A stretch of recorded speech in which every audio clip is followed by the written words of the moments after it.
असे मित्र आज माजी मुख्यमंत्री आणि आजी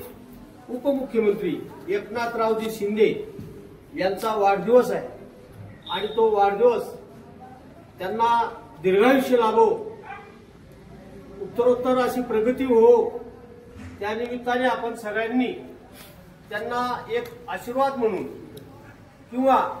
शुभ संदेश म्हणून त्यांना त्यांची महादेवाची आरती, महादेवाजवळ आराधना करायची की आमच्या या उपमुख्यमंत्रीला दीर्घायुष्य लाभो यासाठी आपण सगळ्यांनी आरती म्हणायची आहे। तरी खरोखर तरुण तडफदार मुलं या ठिकाणी आले, अगदी आरुळी मारल्याबरोबर एका आरुळीने सगळेजण हजर राहिले आणि म्हणून मी सगळ्यांचे आभार मानतो आणि आपण लवकरच आता आरतीला सुरुवात करू। फोन